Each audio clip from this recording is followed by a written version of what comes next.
Emily Carter's life was a tapestry of routine. She was a 38-year-old mother of two living in a small town in Minnesota. Her days revolved around balancing her role as a devoted mother and her job as an administrative assistant at the local high school. On the surface, Emily's life seemed serene, predictable even, a comforting rhythm she had come to rely on. Skeptical by nature, Emily rarely entertained thoughts of the supernatural.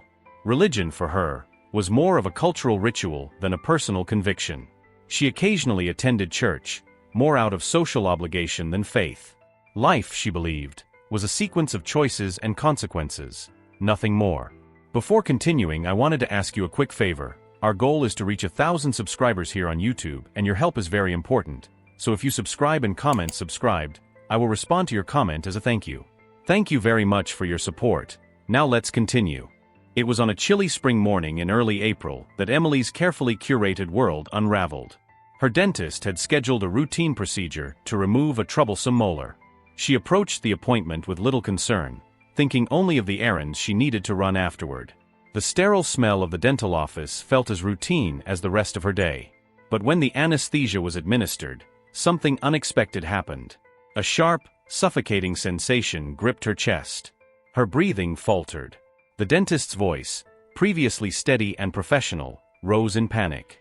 Emily's world dimmed, and in an instant, she was gone. What followed defied all logic and reason. Emily, the skeptic, was about to embark on an experience that would challenge everything she believed about life, death, and the world beyond. As her consciousness faded, an overwhelming sense of lightness overtook her, and she felt herself slipping away from the material world. Emily Carter awoke to a world unlike anything she had ever imagined. It wasn't darkness that greeted her after her heart had stopped, it was light. A radiant golden brilliance enveloped her, warm and soothing, yet impossibly intense. She was no longer confined by the physical pain or fear she had felt moments before. Instead, an overwhelming peace flooded her being, as if every burden she had ever carried had been lifted in an instant. Am I dreaming? She thought, but deep down, she knew this was no dream. She looked down and saw her body, limp and lifeless, surrounded by frantic dental staff. She felt no sorrow, no fear, only a strange detachment as she floated higher, drawn by the light. Then, amidst the radiance, a figure emerged. He stood cloaked in indescribable purity, his face both familiar and unearthly. His eyes, full of unfathomable love, met hers, and Emily knew immediately who he was. Emily, the figure said, his voice resonating not in her ears but in the core of her soul. You are here because there is something you must see. The time is short. She tried to speak, but no words came. Instead, she felt her thoughts flow freely, as if communicating without the need for speech. Who are you? She asked, even though she already knew. I am the one who created you. The one who loves you more than you could ever comprehend. Emily's heart swelled. Though she had rarely thought of God in her earthly life, she now stood face to face with him, the embodiment of everything she had long dismissed as fantasy. Jesus extended his hand, and in that instant, Emily saw visions, images that moved faster than her mind could process.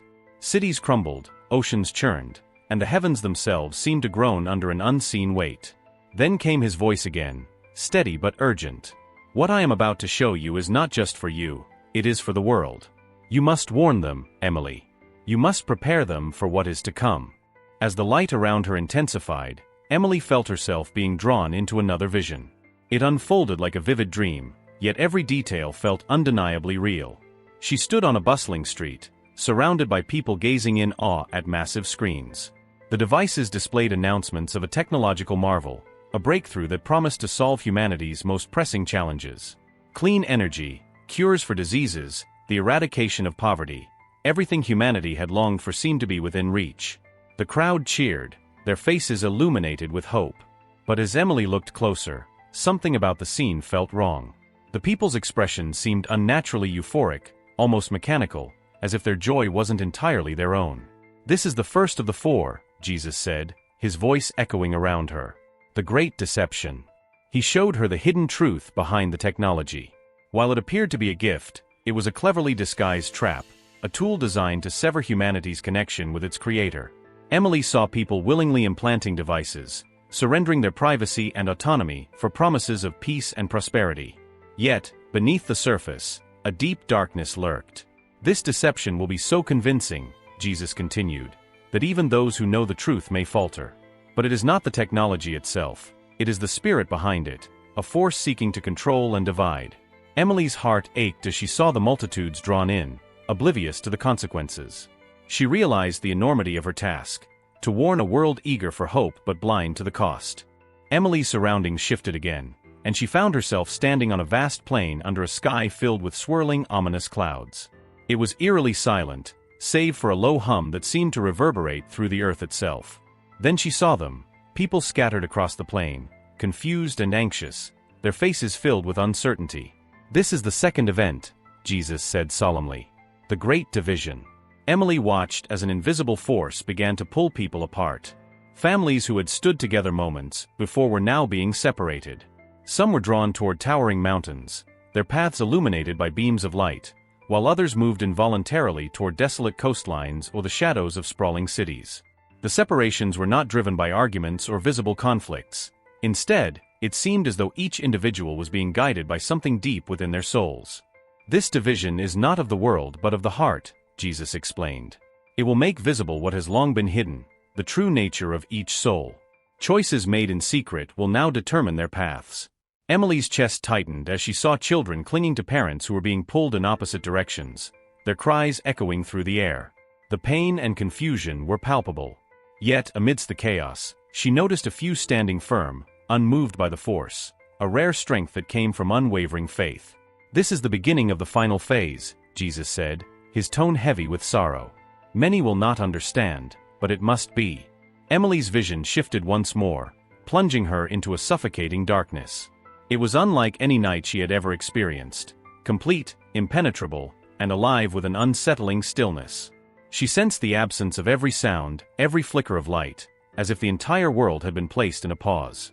Her heart quickened as she realized the scope of what she was witnessing. "These are the 3 days of darkness," Jesus explained, his voice breaking the silence. "This will be a time of revelation, a gift of clarity given to every soul." As Emily adjusted to the void, she began to see faint images, like visions projected onto the blackness.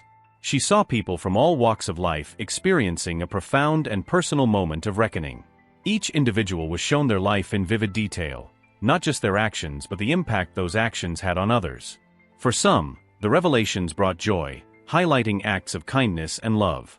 For others, it was an unbearable weight, as they felt the pain they had inflicted on others.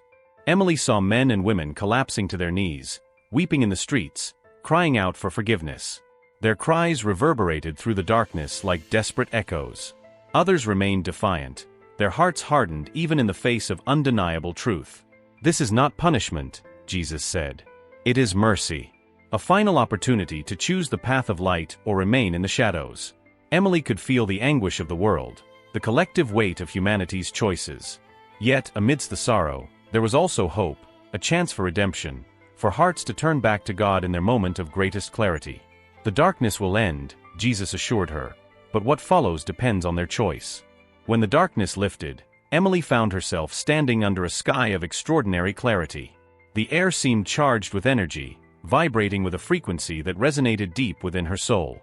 It was a sound, low at first but growing steadily louder, a tone so pure that it stirred the very core of her being. Across the world, people stopped in their tracks, lifting their faces to the heavens in awe. "This is the beginning," Jesus said, his voice imbued with a mixture of anticipation and solemnity. "The Great Return." The sound grew, not just heard but felt, as if it were calling to something deep within humanity's essence. Then it happened, a disappearance so swift and profound that it left the world in stunned silence. Emily saw children vanish, their laughter and innocence replaced by an aching void. Those who had remained steadfast in their faith also disappeared, leaving behind loved ones who now understood the weight of their choices. "What follows," Jesus continued, "will shake the foundation of reality. The laws of nature, as they understand them, will no longer apply. The veil between the spiritual and physical will be torn, and what was once impossible will become undeniable." Emily watched as the world seemed to transform. Rivers flowed backward, the skies shimmered with colors unseen before, and miracles unfolded before disbelieving eyes. Yet, amidst the wonder, there was chaos, a scrambling for understanding and control among those left behind. "This is not the end," Jesus reminded her, "but the beginning of a new era." Those who remain have one final chance to turn to the truth. But the time is fleeting. Emily's heart broke for those who had ignored the signs. The urgency in Jesus's words pressed heavily on her soul. Emily awoke with a violent gasp, her lungs filling with air as if for the first time. The sterile walls of the dental office came into focus, and the panicked faces of the staff hovered over her. She could hear their frantic murmurs about the impossibility of her revival after 12 minutes of clinical death. But Emily's mind wasn't on their words, it was on the weight of the visions she had just experienced. Tears streamed down her face as she sat up, her hands trembling. The light she had seen, the words of Jesus, and the events he had revealed felt more vivid than the room around her. She looked at the people before her, their expressions a mixture of relief and confusion, and she realized the enormity of her task. "You don't understand," Emily whispered, her voice shaking. "I've been shown what's coming. I have to warn everyone." In the days that followed, Emily's life was irrevocably changed. She began to share her testimony, speaking not out of fear but out of urgency. She told of the deceptions, the divisions, the revelations, and the return, pleading with others to prepare, not with panic, but with faith and prayer. "Each choice you make ripples outward," she would say, echoing Jesus's words. "There is still time, but it is running out." Emily knew her story would be met with skepticism, but that didn't matter. Her mission was clear, to be a voice crying out in the wilderness, calling people back to the truth. Leave your opinion in the comments and don't forget to subscribe to the channel so that we can reach the mark of 1,000 subscribers. With your help we will be able to reach this number as quickly as possible. Thank you for being there, and next time.